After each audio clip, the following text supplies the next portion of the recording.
accessed the podcast of OA.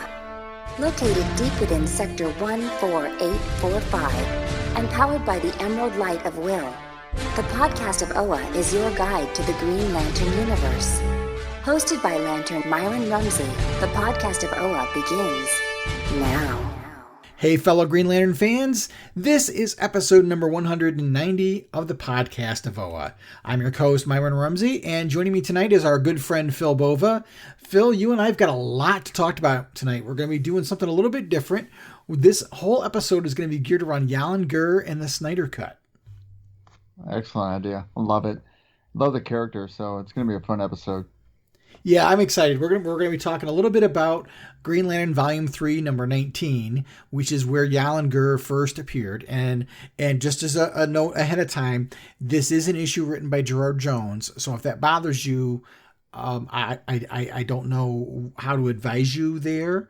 But I guess what I can suggest is try to put the story aside from the writer's deeds. But other than that, I'm really excited to talk about Yalan Gur and talk a little bit about our impressions of the Zack Snyder Justice League version. We're not going to be talking about the Justice is Gray version. That just came out today, the day that we're recording. But we'll be talking about the version that's been widely available since it first debuted. Really exciting things. There's not a whole lot of Green Lantern news, but there are a couple of big shout-outs I want to do. One is to the Raging Bullets podcast. For those that don't know, the Raging Bullet podcasts is what got me into podcasting many years ago. And I just love their show. Very positive energy. Jim Seguin and Sean Whalen are a couple of really great guys. I had a chance to meet Sean a few years ago. And they are celebrating their 15th anniversary of their show. Go them. Yeah, that's just huge. Yeah. And it reminded me to think of something, Phil. This year, we're going to hit 2 milestones ourselves. One is in June. It will be the 10th anniversary of the podcast of OA. And in right around the August timeframe, we should hit episode 200. That's cool. I'll have to do something special for those. Yeah. I don't know yet what, but if the listeners out there, if you've got any ideas about what you'd like to see us do, let us know. That would be good. Just to figure out some ways to maybe market, do something special. If there's a creator you'd like to see us interview, we'll go for it. The other thing I do want to talk about is you and I have made friends with some of the members of the Martin Nodell family, and they have a website that they've been setting up, and you and I have been giving them a little bit of feedback on content and so on. And they are looking for fan art. There's not a ton of art out there of Marty's. There's quite a bit, but they're looking for more content. And they reached out to me on Twitter via their Twitter account and asked if we would put a shout out there for anybody who's got fan art. And if you're on Twitter, their handle is at Green Lantern GGL. You can always tag them. If you don't have Twitter and if you want to send it to me, like a picture on Facebook in the Facebook group, or send the show an email to to podcast@blogavoa.com, I'll send it to them for you. But they're looking for some content for the website to add to some of the things they've got out there. And there's some really neat things. I don't know, Phil, when the last time was you were out there yourself, but there's some really cool stuff out there. I think we called out some an audio recording that is one of the only known interviews I know of with Barney Nodell. Yeah, it's really cool stuff. The website itself, he put a lot of work into it, and he's done it, and he's doing it himself. I mean, and yes, that's the main thing, and he wants to do it for his family heritage, and rightfully so. We live in a day and age where creator content is first and foremost. I mean, Zack Snyder's a prime example of that, and Marty Nodell is no different from being a creator and that kind of character. And he deserves his due, just like Schuster and Simon and Kirby. I mean, all these wonderful creators and stuff like that. And Marty Nodell deserves to be at the top of that list as well. Absolutely. I mean, there's some really neat pictures out there of Marty at different comic shows and so on.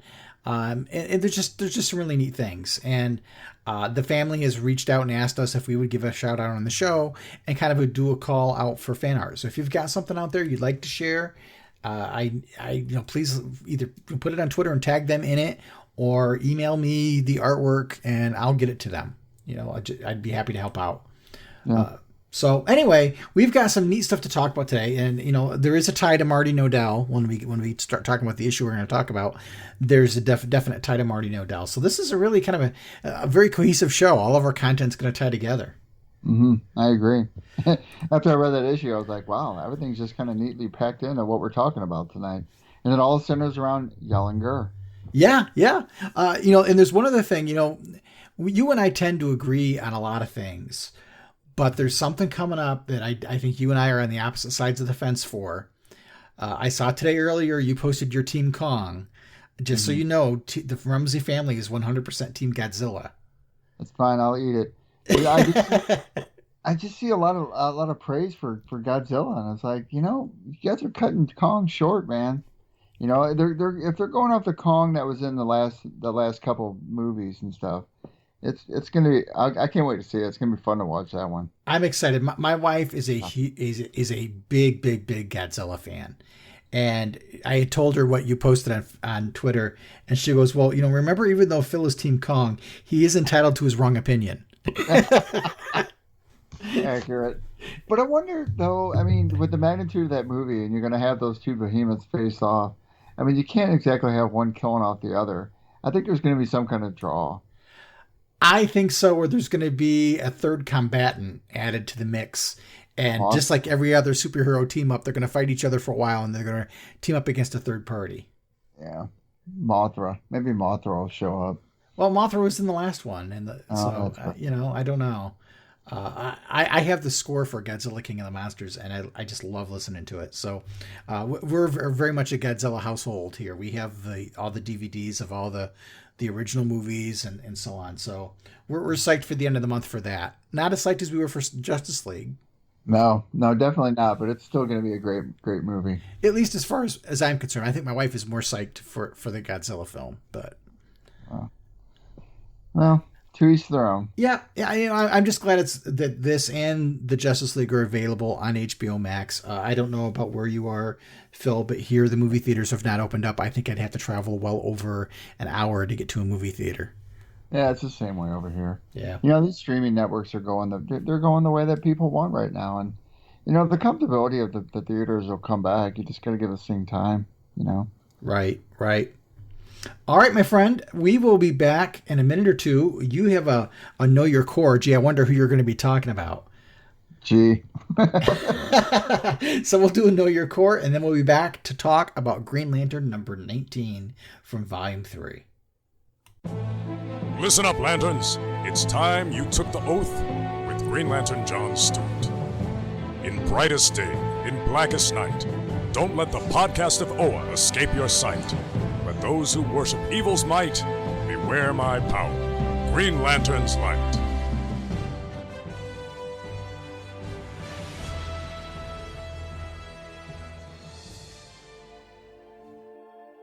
Welcome back, fellow Owens. This week on the Know Your Core segment, we have the one, the only, Yalan Gur, from issue Green Lantern number 19, shelf date December 1991.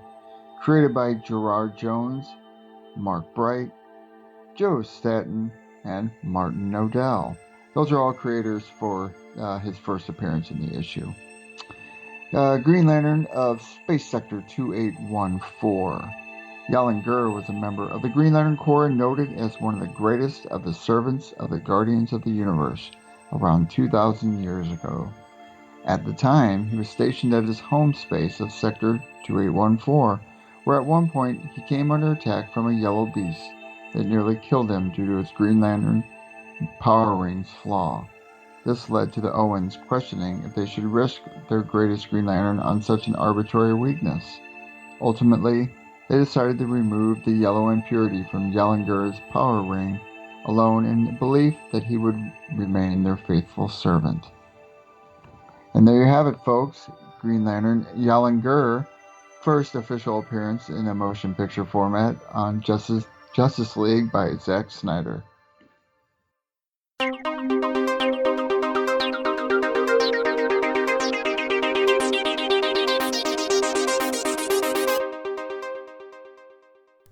So, Phil, that is a great intro to lead us into our discussion about Green Lantern Volume 3, number 19. And as you pointed out, this was from 1991. This was a 50th anniversary issue. So back then, DC really didn't do, the big anniversary books, the 80 anniversary book that came out last year for Green Lantern. No hardcovers, any of those kind of things. This was basically just a double-sized issue for $1.75. Can you imagine a comic book with 40 pages for $1.75 these days? Nope. No chance. And this was interesting. The entire story was written by Gerard Jones, but there were a lot of different artists. Joe Staton did this section of it. M.D. Bright did part of it. Pat Broderick did part of it. And Marty Nodell did part of it. And to kind of set the time frame of where we're at, this is obviously after the Crisis on Infinite Earths. And so DC was in a quandary because they'd folded all the continuity in together. They weren't sure how to deal with the JSA. And in 1986, they kind of wrote JSA out of continuity in terms of the fact that they disappeared. And they ended up in this battle kind of against Viking characters in a repeated loop. It was like they were stuck in an endless loop. And so literally they were 86th in 1986. And this story came up, and Gerard Jones decided to do something where Alan Scott would be an inspiration to the three Green Lanterns of Earth at the time: John Stewart, John Stewart, Hal Jordan, and Guy Gardner. And it's interesting the way they did this. Now, this is right just as they're getting ready to launch Green Lantern Mosaic. So John Stewart is on Oa. His job right during this time frame is to be in charge of this new Mosaic world, and that series is about to spin out of the main book. And Guy was really a feature over in Justice League and Justice League International. And Hal was basically tasked on rebuilding the core. A lot of people may not remember, but at the end of Volume 2, the Guardians left our universe. And they come back in Volume 3, and they basically put Hal in charge of going out there and recruiting Lanterns. And so that's Hal's job. So that's kind of how they divided it up. Each Lantern got some kind of chores to do. What's interesting is, again, this is 1991. This is Gerard Jones, edited by Kevin Dooley. And as we know, those two end up not getting along very well. And that leads us down the road to Emerald Twilight. But for this issue, the common thread is Alan Scott. And you have basically all three of Earth's Lanterns dealing with different things. And they all see visions of Alan Scott. And so they're drawn to that. And the funny thing, the whole thing with Hal is he ends up going to a planet where Doiby Dickles is and recruits Doiby Dickles. That's where the appearance of Alan Scott shows up. And of course, Doiby wants to be involved in trying to find out what happened to Alan because he didn't even know Alan was missing. It was a neat overall story. What did you think of it, Phil? No, I liked it. I honestly liked John Stewart's story from the first one. I thought it was really good. There's only one quip I had. There was one part of the art in here where John Stewart's face just did not sit right with me. It just looked messed up. And I'm not sure what chapter it's in, but I like the seg of the Alan Scott thread. I think it's fun throughout the whole entire story as it moves along because we get to see all the great Lanterns, right? We get to see Stewart, we get to see Gardner and Jordan, and this, keep in mind, this predates, thankfully, Simon Bass. It also predates Jessica Cruz, so, this is early stuff. It's neat to see, this is Guy Gardner when he's at his most Guy Gardner-ish. Yeah. Totally. And this is following the whole issue with Zhanshi and John Stewart, so he's very down on himself in this one. I loved seeing Hal and John together and their camaraderie, and you see some of John's inner monologue on how he kind of envies Hal because Hal has an adventurous spirit, but now he's gained the experience and he just seems to have his act together and has dealt with adversity and overcome it. And John is not in that part in his own arc. He's earlier on in his arc, but yet he's self-reflective enough to know, I've got to figure a way to get out of this funk. And this story, what ends up happening is they go to Alan Scott's wife and they discover that the visions of Alan Scott are coming from his power battery. And which is cool. Yeah, which is cool. Yeah, kind of a cool thread. And the power battery kind of takes them on a little bit of a trip. And he gives them the backstory to Alan Scott. And this is really the first time that we see how DC tried to tie Alan Scott into the Green Lantern cosmic mythology. And this is the whole story of Yalan Gur. And it's neat because Gerard Jones did pull into the story a lot of Marty Nodell's interest in China and Asian culture. And so that's all here. And you see Yalan Gur in action. And the whole thing was, as you pointed out during your course segment, was that originally Yalan Gur had a weakness to yellow, like everybody had, the Green Lanterns had in modern continuity at the time. But that the Guardians chose to, after what happened with Yalan Gur. You got to remember, Yalan Gur was considered kind of the greatest Green Lantern of his generation. They didn't want to risk it, so they decided to take the weakness away. And at one point in this story, you see Guy Gardner say, well, what do you mean they could take it away anytime they want? Interesting if you think about Emerald Twilight, because that's one of the criticisms of Emerald Twilight was that the Guardians had such control over the rings. Why didn't they just turn Hal's ring off? That was one of the criticisms. And you kind of see that here where the Guardians had the ability to do this. And that Guy basically says, well, the yellow impurity is a fake. And they decide to, because Yalan Gur is, when he realizes that he's invincible, that he doesn't have any invulnerabilities anymore, he starts to think that he's infallible, and he starts to manipulate, and he goes down the same road that Sinestro kind of goes down. And so when the Chinese people rise up against him, when he kind of comes down on them and tries to impose his will on them, they gather their sticks and clubs and go after Yalan Gur. And he's like, well, go ahead, swing away. And the Guardians decide at that moment to give him a vulnerability to wood. And there's the neat comment that they say that they make him vulnerable to wood, vulnerable to the sticks of peasants, the humblest of all weapons. And they beat the guy to a pulp. Poor guy. Poor Yalan. And he's kind of trying to survive, and he flies away. And he sees visions of the Guardians watching down and realizes that, at least from his perspective, the Guardians betrayed him. And rather than focus his energy on healing himself, he passes out and burns up in the atmosphere. And his power battery basically takes his essence and tries to absorb what remains of his life force. And then the whole thing kind of melts. Again, this power battery is not quite as durable as the modern power batteries. And that's where it becomes the green meteor that becomes Alan Scott's power battery. And the whole thing is that, well, Yalan Gur was trying to make amends from inside of the power battery. It's a legit story arc. And it's kind of cool. It makes sense. I like how Marty Nodell did the comparison with Yalan Gur's outfit to Alan Scott's. I mean, it would work. I mean, it would work in continuity. I mean, especially since you got an appearance of Yalan Gur in Snyder's Justice League. It's like, who knew? Of all characters, they thought to put him in there. Yeah. And as you said, the costume for Yalan Gur, there's a direct connection from the Greek design of the boots with the wraparound and the cape. And so you wonder if Yalan Gur didn't influence Alan Scott, and that's why his uniform resembles Yalan Gur's. And then that worked. Yeah, it works. It works great. I think it was just an elegant way of doing it, and it then explains why did Alan Scott at one point have the Green Lantern oath that Hal had. Well, it's because they do share some history. Mm-hmm. Right.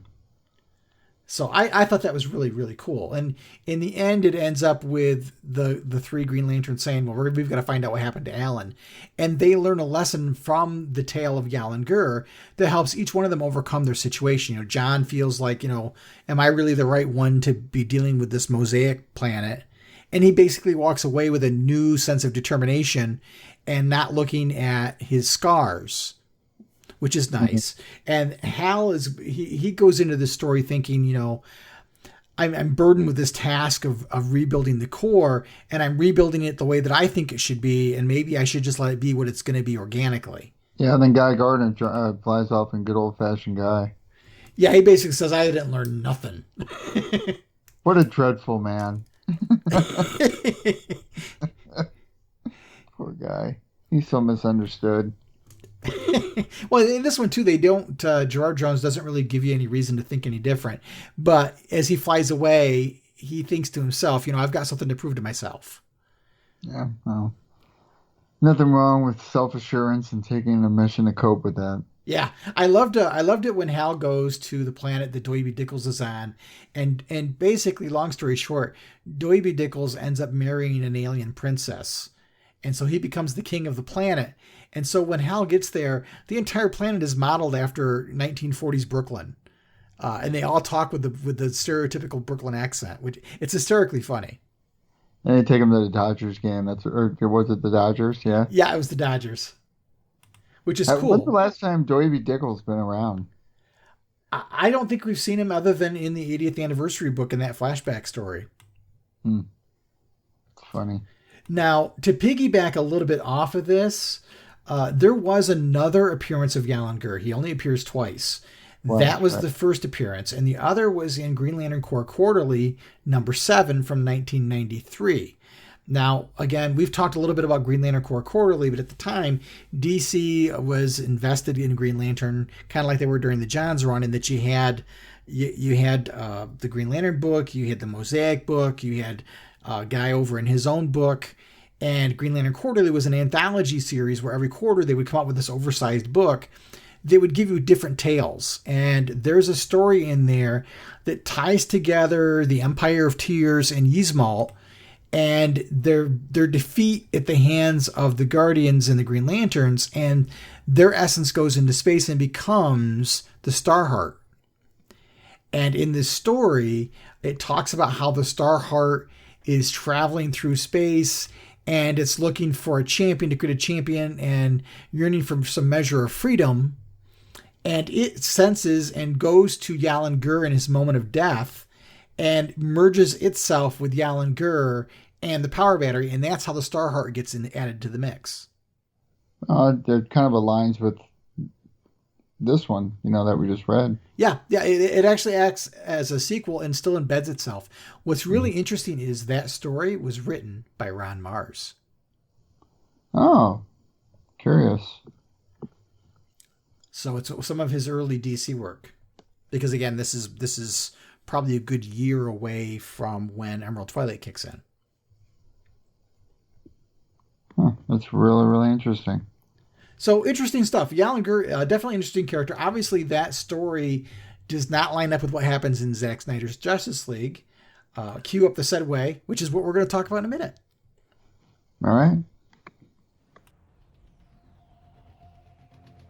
To tell you the story of Green Lantern is to tell you the story of the birth of a universe, the origins of DC as a whole. It's a magic emerald meteor from space in the 1940s. It's the establishment of the JSA. It's the birth of the Silver Age. It's the introduction of a universal police force. It's the formation of the JLA. It's the emergence of the multiverse. It's a crisis in both space and time. It's an Emerald Dawn. And it's an Emerald Twilight. It's the brightest day. And the blackest night. And the Lantern cast covers all of this and everything in between. We're Green Lantern's greatest advocates and fiercest critics. We've been fans for years, and it's the reason we're self-proclaimed Lanternologists. So find us on iTunes and Stitcher and give us a listen, because the history of Green Lantern really is the history of the DC Universe, and we've got the interviews, commentaries, reviews, and more to back it up. All right, my friends, so we're going to be talking about Zack Snyder's Justice League. It's been a long road to get here.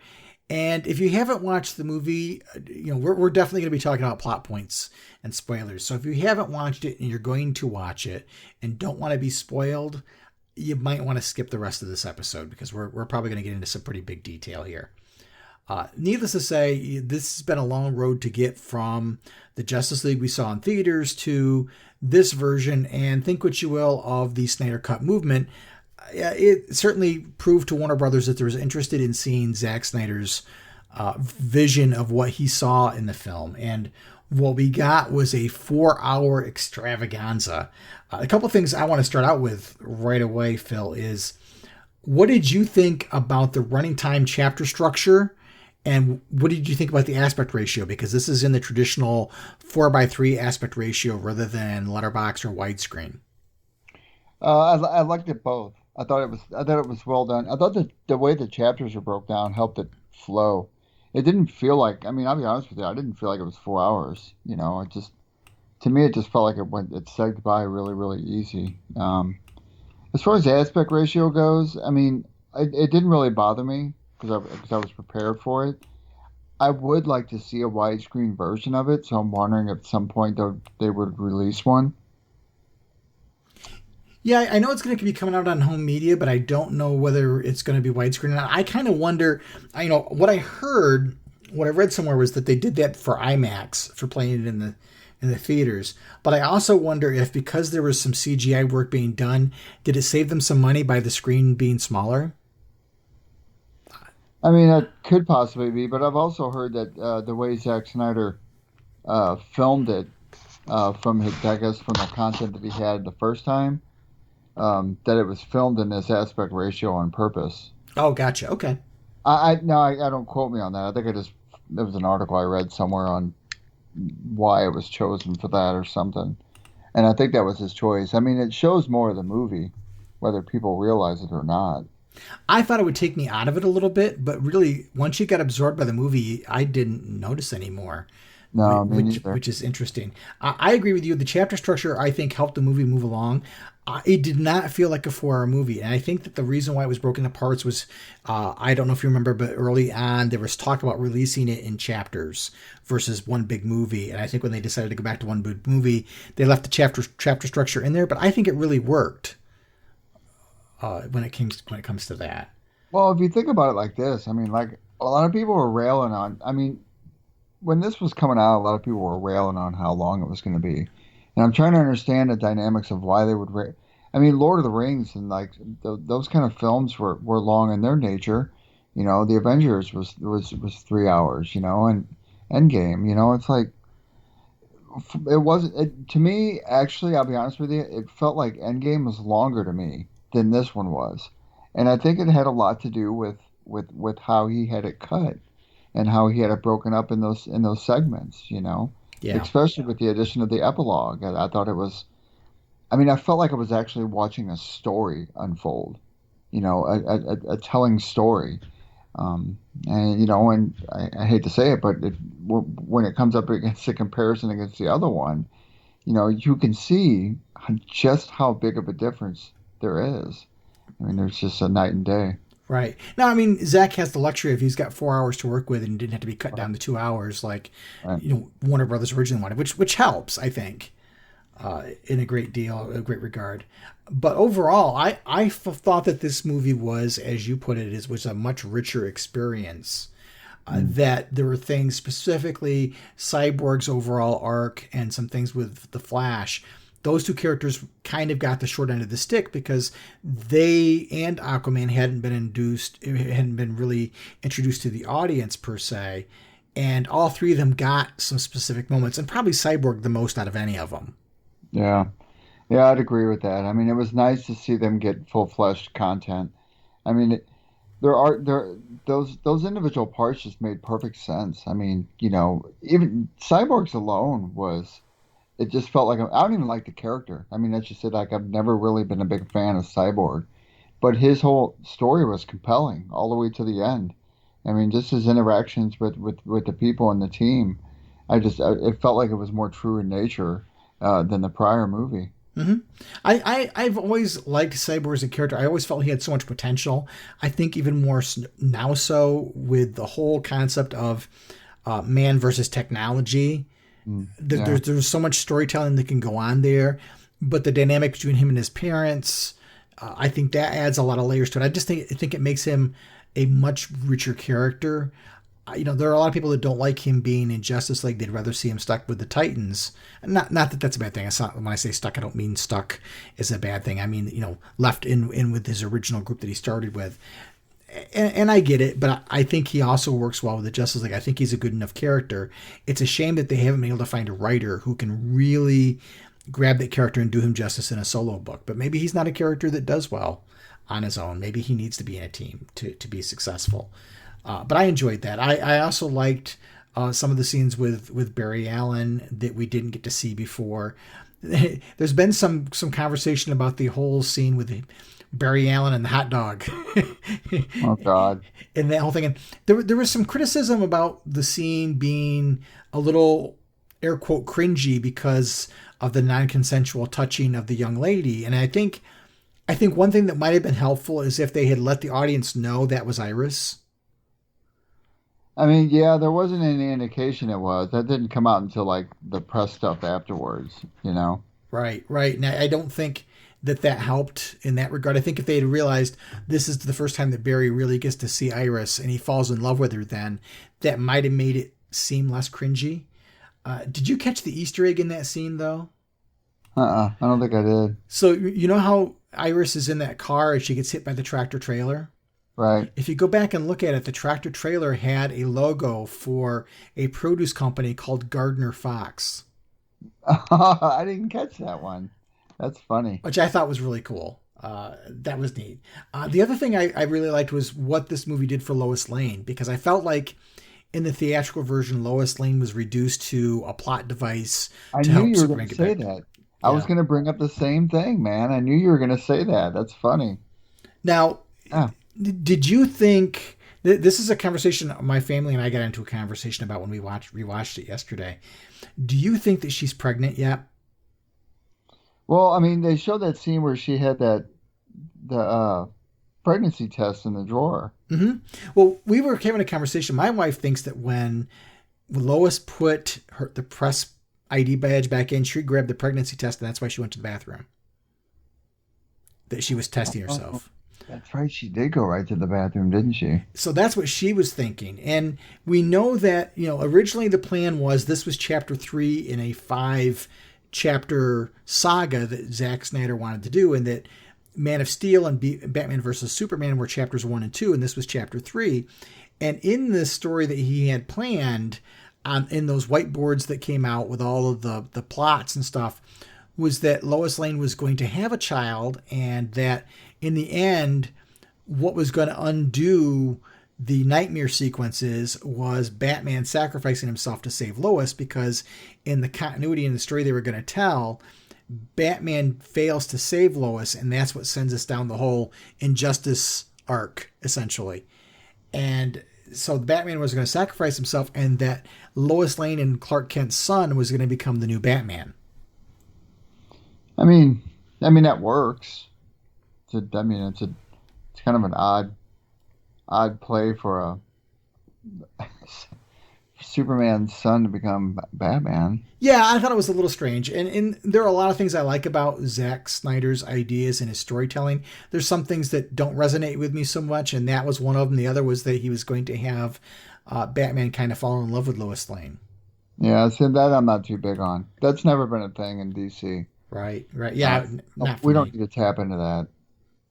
I was challenged a little bit by Aquaman in this movie, because I was trying to rectify how the events in this movie tie in with the events of the Aquaman film, because I felt like if this took place before the Aquaman movie, then would Aquaman know about Mira, and would he be going down to visit the statue of their former king? But if it took place afterwards, why would he be acting the way he does about his mother? I thought the Aquaman movie took place after this one. And that was what I was trying to rectify. I had a hard time trying to figure out continuity-wise how they fit together, because I felt like no matter how I looked at it, they didn't fit right. Because if I remember correctly, at the end of this one, Aquaman says he's going to go see his dad. Right. Remember? And when Aquaman, that movie picks up, he goes and sees his dad. Yeah. I just struggled a little bit with how did he deal with Mira, because I felt like in the movies the first time he sees her, but I think that was the first time. Yeah, that was the first time he runs into her. Well, in the first Justice League, and then now this one, which she had a prominent part in this one. I thought when he saw her for the first time in the Aquaman movie was the first time he'd seen her, so that's why I was having a hard time wrapping my head around it. No, I don't think that was. Yeah, I don't know. And they certainly don't say it's the first time. That was just the way I took it.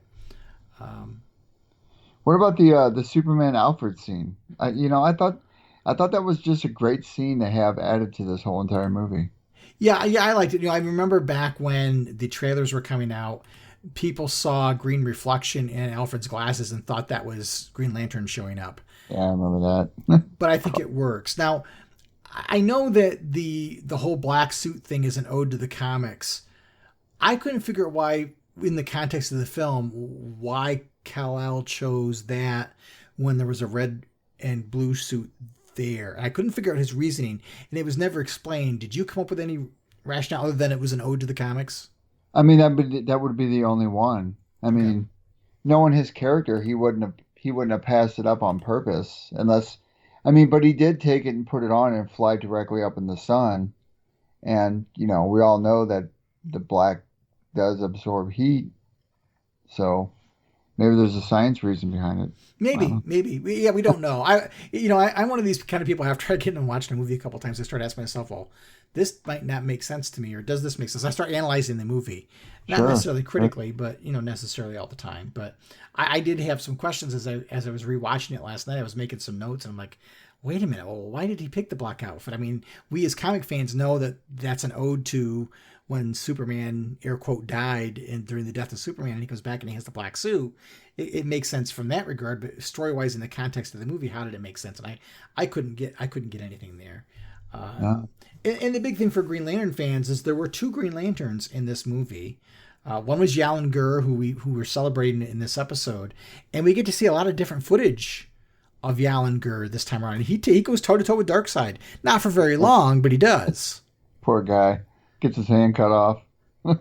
Yeah, he wanted to give Darkseid the finger, but Darkseid wanted the whole hand. The one thing that was impressive too was the lighting. I remember that whole ridiculous sky in the other Justice League, and it was orange. Remember, or red, or whatever it was? Oh yeah, like almost like they were trying to allude to the Crisis thing where you had red skies. Yeah. So this one was a lot more probable. With the darkening sky. It looked like storm or whatever it was. Well, it was dark, but I just felt like it was a lot easier to take in. Yeah, I thought the color palette was really good. Now, we do have to talk about poor Kilowog. Poor Kilowog. May he rest in peace. About 2 hours into the movie, when about 2.5 hours maybe in the movie, when Cyborg connects to the Trinity, he gets his own nightmare sequence, and it's a real quick thing, but Kilowog is there lying on the ground. He's missing an arm himself, and he has a fresh wound that's kind of oozing out in his side. It's almost a blink, miss it kind of a moment, but at least there was another Green Lantern there, if not in the best way we could have seen him, but there was, which was, again, it was neat to see Kilowog. It was. Not in that way, but not in that way. It's funny. I was thinking about the whole entire sequence when they were facing off against Steppenwolf, and how in the other Justice League, the Flash was kind of like, I don't know, he was kind of hesitant about going up. He was kind of scaredy cat, and Batman tells him just save one and get out. That was an entirely different sequence this time around, and you didn't get any hint of Barry Allen hesitating about doing his thing. He really stepped up to the plate a lot in this movie. Yeah, I didn't like how in the first one, when the theatrical version came out, that Barry was like, well, I don't know what to do. I've never done this before. It just made him seem uninspired. Right. And here it's a whole different story. I mean, it really is. I mean, it really, really fleshed out his hero part of his character, and to me, I mean, like I said earlier, him and Cyborg, they were just two of the major characters that were majorly overlooked in the theatrical version of this film. And I can understand why a lot of what Ray Fisher's been talking about on social media. I can understand why he would feel the way he does. I don't know the truth behind it, and I don't know what there is with it, but I mean, his whole characterization was just enveloped in this one, and it made for an altogether better experience. Yeah, I still didn't care for Ezra Miller's performance as a whole.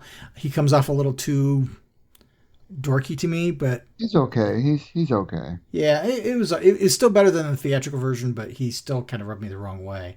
Now, the other Green Lantern thing to talk about is that Zack Snyder has said recently that he did shoot, like he wasn't supposed to shoot a whole lot of new stuff, but he did shoot that whole ending sequence in his backyard.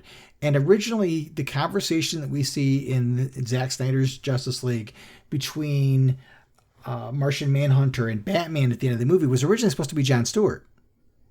Yeah. And Warner Brothers told him he couldn't use Jon Stewart. And I understand. Well, because they're going to use him in other, because they have plans for him. I mean, that would be the only thing. Yeah, which I kind of call BS on, because we've already got two different versions of the Flash and two different versions of Superman. I'm sure the audience can handle two versions of a Green Lantern. I mean, I'll be honest with you. Like, a lot of hardcore fans know who Martian Manhunter is, but a lot of fans don't. You know, I mean, I think they'd be more prone to see a Green Lantern than they would Martian Manhunter. Right. Well, and I think it's funny, if you couldn't have two versions of Green Lantern, well, you had two versions of Martian Manhunter now. So it didn't even have to be Jon Stewart. It could have been any Green Lantern. It could have been Abin Sur. Well, you know, it's funny because in the drawings that are on those storyboards that Ghibli did the art, it's Hal. Oh, and my whole problem would be, well, if Yalan Gur could be on Earth when Darkseid came the first time, why wouldn't a Green Lantern have come to protect Earth this time? Yeah. When Steppenwolf comes in. And you know, speaking of Steppenwolf, though, one of the things I really liked was that this, not only did the armor look better on Steppenwolf, but I felt like this gave the character more. I mean, we don't know exactly what Steppenwolf did to get on the wrong side of Darkseid and what he's trying to atone for, but you get more understanding of his motivations. It just made that character much more three-dimensional, and his fight scenes, he was much more intimidating in this than he was in the theatrical version, at least in my opinion. Yeah, you're right. Even his demise was. I mean, it was sad, but it was cool. And the one beef I had about the theatrical version was Superman's stupid punch that he did on Steppenwolf. You know, he kind of just made this turnaround. He goes, "Well, I believe in justice," or something like that. And then he punches him and he goes flying. This time around was entirely different. The way he flew in to protect Cyborg, and then that axe came down and then he froze it. But the punch from that first movie just didn't look right. I liked how he handled him this time. Yeah, and I did like the whole not impressed. Right. The line when Steppenwolf hits him with the axe.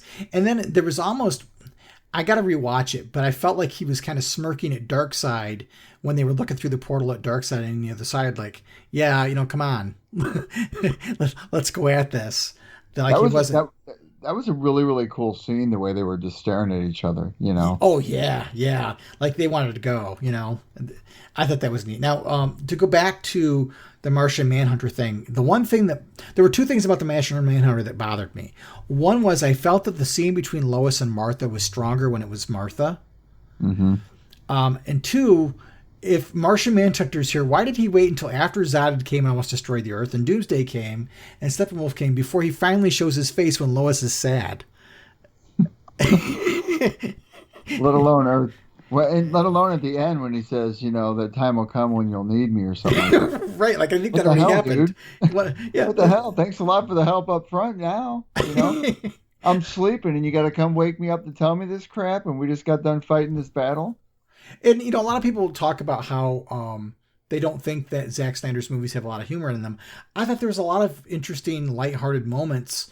You know, the whole thing when Barry grabbed the hot dog, the first thing my wife and my son and I thought was that he was grabbing the hot dog because of his metabolism being up so high, he was going to need a snack. But then you find out he really needed it just to feed the dogs, because he knew he was flailing at his interview, and he was going to have to make it look like he was hiding. So he'll whip out the dog snack and, you know, maybe help get the job, which I thought was funny. You know, 2 steps ahead, which is what you would expect. But then there were some other moments of humor as well, which I thought was cool. The one thing I thought that maybe was unintentionally funny was when we're seeing the history lesson and we're seeing how the 3 mother boxes, one goes to the Atlanteans, one goes to the Amazonians, and one goes to the Kingdom of Man. And the comment is made that they're supposed to enshrine and guard them. But the humans, the men, just take and bury the box in the dirt. Did they even explain who those guys were? No, not really. But I just thought it was odd. The Amazons and the Atlanteans built these elaborate shrines with guards and all these elaborate mechanisms to protect them, and the humans just kind of like, oh, we'll take it down 6 inches and throw it in. Yeah. Joe Schmo's farmer's going to find that someday. But the irony is, it does happen and it does get found, but it ends up being the last box that they get because they knew where to look for the other 2. Right. Because they advertised mother box here, I thought it was just, I think, unintentionally funny. It also gave rise to the scene in the theatrical version. Whenever that Batman's crawler was climbing up that pipe. Yeah. And then so Cyborg flies off, and then Barry says, "Did he just bail?" Well, when he flew off in this one, you knew where he was going because he knew where the mother box was because that was foreshadowed in this movie. The other movie, he flew off, he didn't know where he was going, and then he just shows up at the mother box. Right, They didn't give any indication on where he went to get that mother box. Right, it kind of made him look like he was just bailing on everybody, Yeah. whereas here you knew why he was going because suddenly you realized why it was so important that he get that box and bring it to the group, which I thought was much better. Yeah, this movie just added so much depth. I mean, I don't know. I mean, you can count on so many ways on where this movie went wrong, and and I'm not going to point and cast blame because that would take up 2 podcasts to even talk about. Right. But I mean, if you got a movie of this magnitude and you're WB execs and you of course you bring in this Whedon character and I'm not trying to say he did all the wrongs because there was a lot of failings that took place with this entire thing, but on the other end of that, the fans won out. The fans got what they wanted. At least I hope most fans did. I know I walked away with a sense of fulfillment. I was like, the last one didn't fulfill me in a way because it was just like, it just didn't. I don't know. It didn't flow right. It didn't feel right. It was just okay. It didn't hit me on any notes. Right. I really think that for all of Joss Whedon's faults, I think he was brought in to try to clean up a movie that Warner Brothers didn't believe in, and under intense pressure, had to make it a difficult working environment for everybody before you add into the Joss Whedon factor. Yeah, but with that said, I mean, you got scenes like when they fudged with his Superman's appearance and stuff like that. I mean, just that was jokingly. I mean, it just looked really, really bad, and it just seems like anybody out there that's a computer works with computers knows damn well that you can Photoshop that a little bit better than what that looks like. Right. I did like that scene for what it meant symbolically with Superman talking to the kids. That was something we had in that scene. Yeah, that was cute. I did like that. And there were a couple of other scenes that I did like from the Joss Whedon cut. One being the scene with Aquaman and the lasso where he's standing on the lasso and starts making these honest admissions. Yeah. That was funny. That was kind of funny. Yeah. And I did like the way the movie ended with the Flash and Superman racing. Yeah, that was kind of cute. But those are 3 good things that were added at the loss of all these really cool moments we see in Zack Snyder's version, and a lot of crap that was added that didn't need to be added. And that score, man, the score in this film just set the tone for it. All 4 hours of it. I mean, there wasn't a note that was off on the score. Right. I think one of the things from a story perspective that I thought was really stronger was that when the movie opens, when this movie version of the movie opens up and Superman has his kind of his death cry and you see the waves going out and actually triggering the boxes. Mm-hmm. I thought that was much better. It made it more organic as to why was this happening now? Right, because they didn't give any indicators on why the mother boxes were opening up besides the fact that Superman was gone. Right. We didn't have we didn't see anything happen to trigger it, which I thought was really cool. One criticism I've heard some people make is the amount of slow motion in the movie. Now, some of it's got to be there because of the Flash. That's kind of how they did some things. But there's a lot of things where I think Zack Snyder stylistically did some slow motion so that the audience could take in exactly what was happening, and it almost made it look like comic book panels coming to life. But I saw that IGN actually did some. They kept track of how much slow-mo was in it, and 10% of the movie's in slow motion. Is it really? Yeah. Which it didn't really bother me. I mean, it happened frequently, but not so much that I thought it was a bad thing. No, I actually didn't even think about it until you mentioned it. I mean, I've heard the criticisms before, but at the same time, I don't know. Slow-mo doesn't really affect my viewing. I mean, like you said, there's just some sequences that you would have to do in slow motion to make it look better.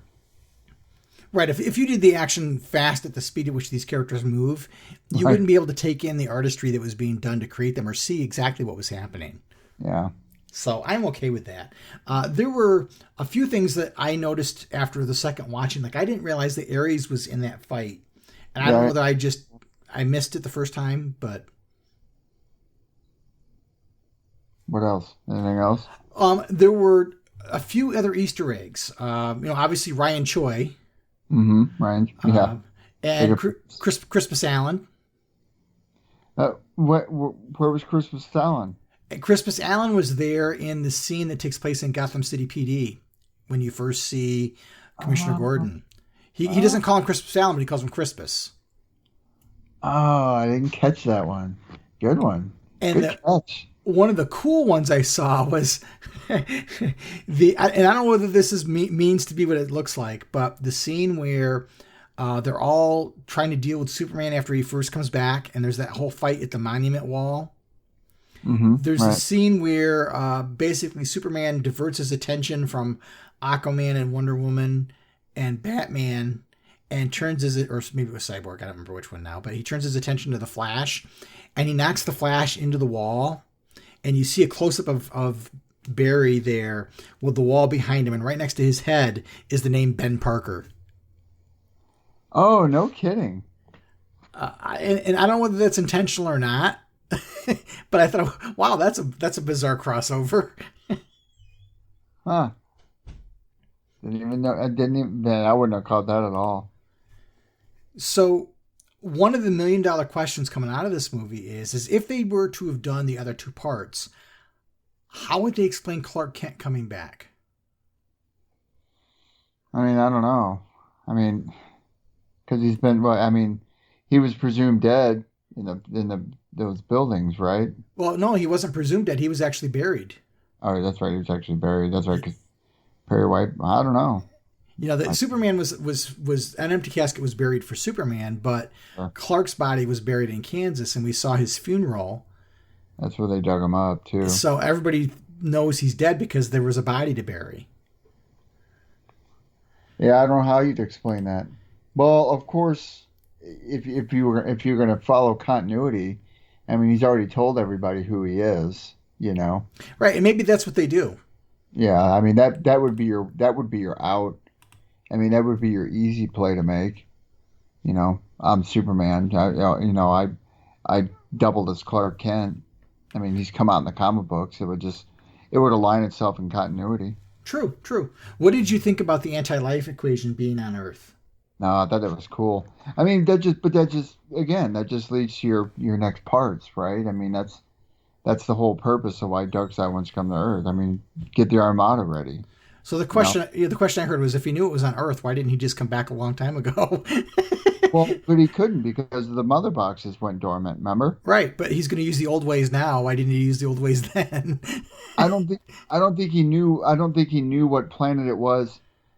What I got from it was that Darkseid didn't know what planet the anti-life equation was on, because when Steppenwolf contacts him, Steppenwolf was surprised to find it on Earth itself, because they called it that was the Earth that fought back. Remember? Right. So when the Earth fought back and those mother boxes went dormant and Darkseid left, he might not have known what planet it was that he went to, since he conquered so many damn planets. That's entirely possible. I thought that when Darkseid came to Earth, we saw part of the anti-life equation show up on the Earth when all that red stuff came up and made that pattern. So I thought that was I thought that's when he knew, but maybe he didn't. That's a good point too. It's interesting, but knowing what we know now after seeing this, would you want to see the rest of it? I mean, yeah. I mean, I'd be stupid if I said I didn't want to see the continuation of where this could go. But I mean, you can say what you want about all the hashtags that are going to start after this. WB is going to have to make a decision to say, well, we're already going in a different direction. How would we justify doing that direction? You know what I mean? Right. They'd have to undo whatever plans they already have made. I mean, to me, it would be like, your fan outcry is going to be amazing through this. I mean, because they're already talking restore the Snyderverse, and I get it. Will it go anywhere? That's going to be up to WB. WB is going to have to put a lot more money into Zack Snyder doing it, even if he wants to do the other two. And again, if it doesn't align with what WB wants, why would they? But again, you ask yourself, well, look how much money this made. I heard it underperformed with WW84, but at the same time, it didn't underperform. I mean, that's the key. And I heard that the HBO Max subscriber, that a lot of that went up, when this was coming out. I mean, it's a lot of money. So, well, and that's only the domestic take too. I've heard that the rentals overseas have been really high. That's what I mean. I mean, this was a moneymaker for them, whether they like it or not. And what the funny part about it is, whether they put any money into this doing this or not, obviously Zack Snyder didn't get paid. I guarantee they've been paid back. I mean, they're gonna turn a profit on this. I don't think they're gonna put money into Snyder coming back and telling the story, though. I mean, but to me, it would make sense to do it because you're allowed to have, I don't know, you like Christopher Nolan's Batman that kind of sits by itself, it's like a standalone thing. I almost felt like the Nolan verse fit in with this because you see them use Wayne Manor and you can tell it's been gutted.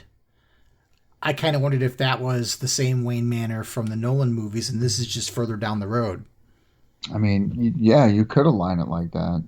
I mean, there's so many ways you can make this work. I guess it's just up to the big execs on what they want to provide the fans, Right. I think if I were going to see 2 more chapters, I don't think I want to see the story that Snyder had drafted out because I'm not keen on the whole let's use time travel, go back, we're going to go into the future, we're going to see Bruce Wayne make a mistake, lead to Lois's death, go down the nightmare path.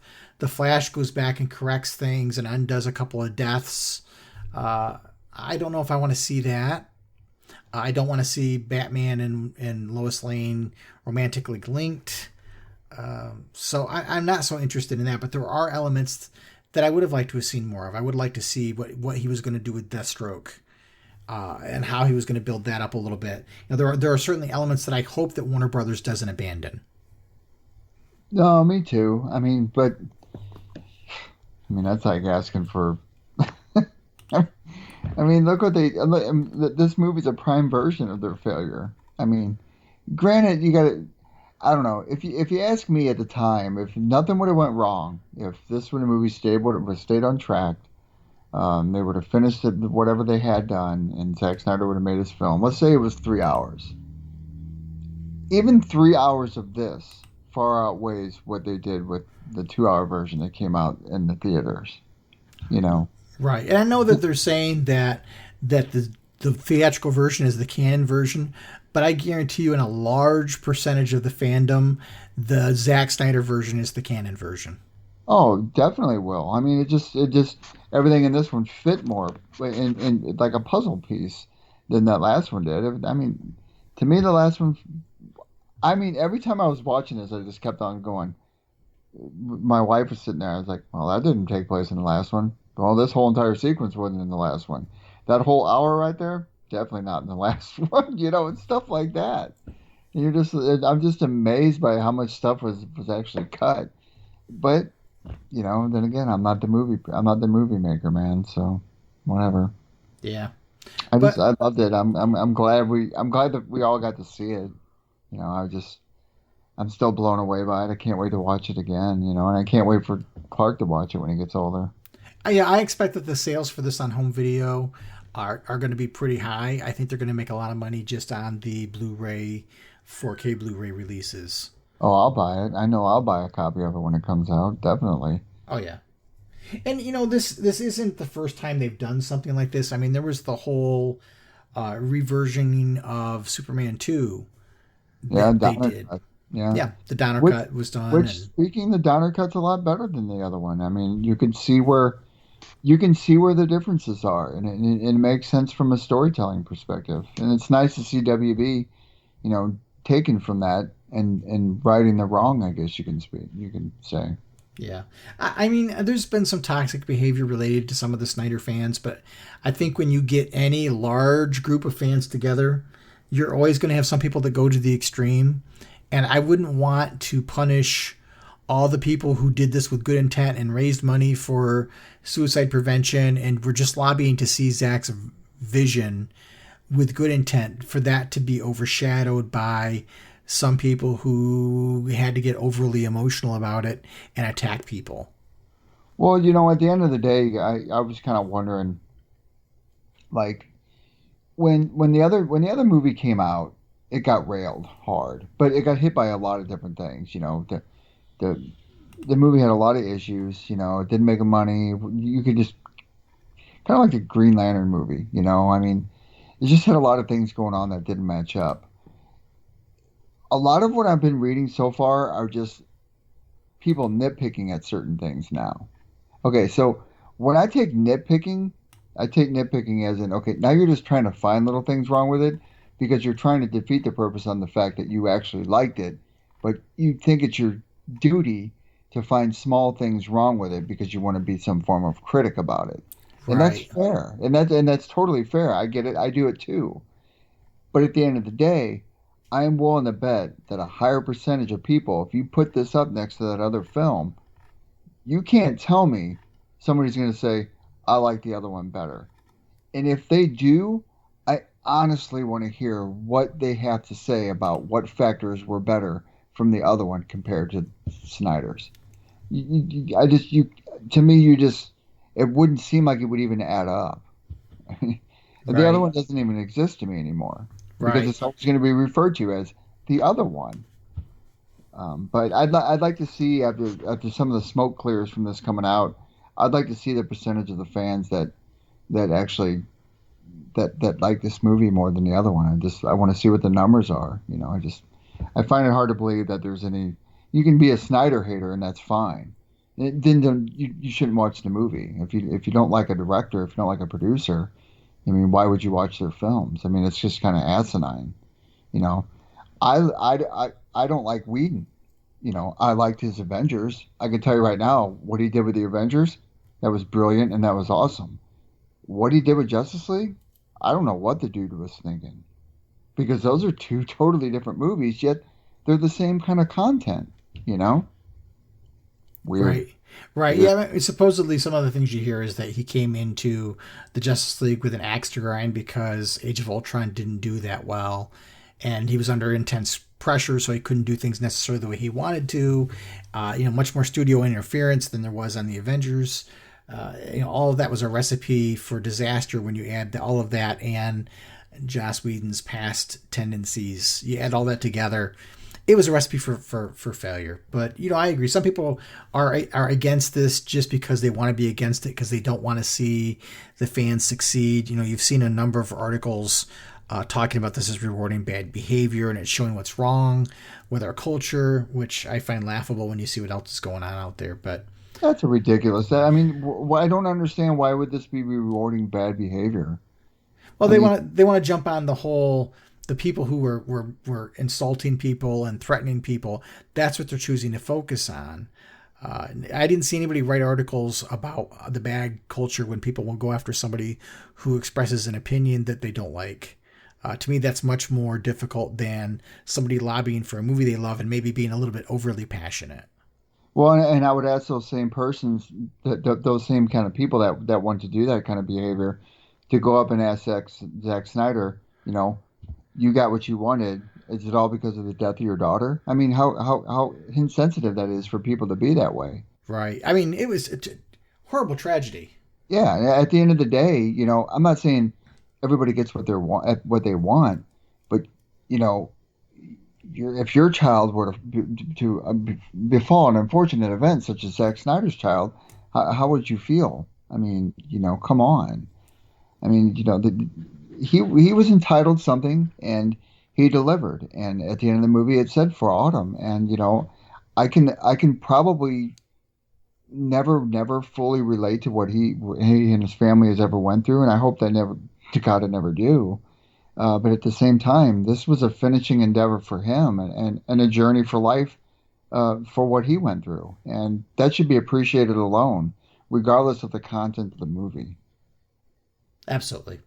So I think we've kind of wrapped everything up in a good little bow. I think it's just a great thing overall. Yeah, it was a great time, and I hope a lot of fans agree with us, and of course, if you have your beef about it, that's fine, you're entitled to that. It wasn't. I can tell you right now, it's not for everybody.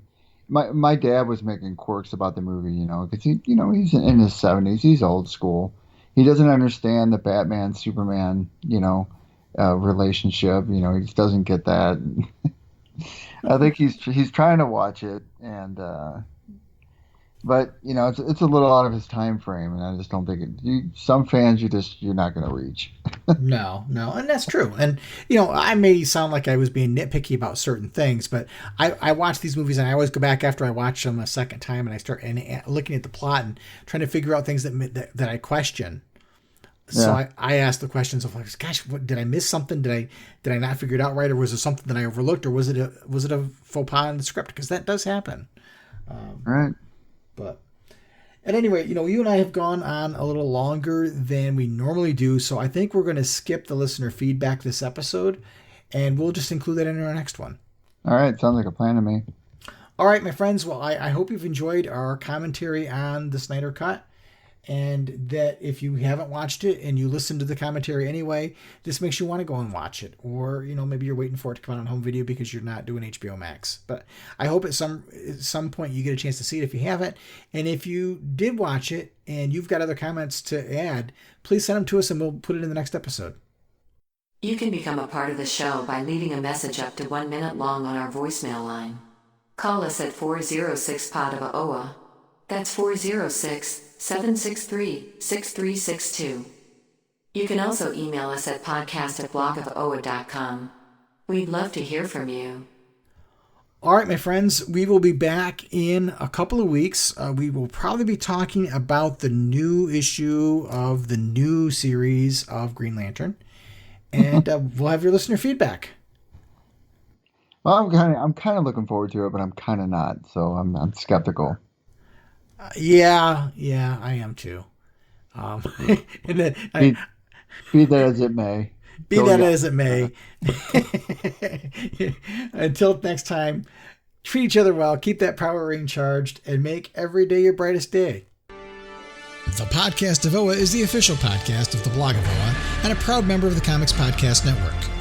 Share your comments and questions by calling the show's voicemail line at 406-POD-OA. That's 406-763-6362. You can send your emails to podcast@blogofoa.com. You can also find the Blog of OA and the Podcast of OA on Twitter and Facebook. Green Lantern and other related characters are the copyrighted property of DC Comics Incorporated and are used without permission. The Blog of OA and the Podcast of OA are fan productions and do not claim any ownership over the Green Lantern or any other copyrighted properties.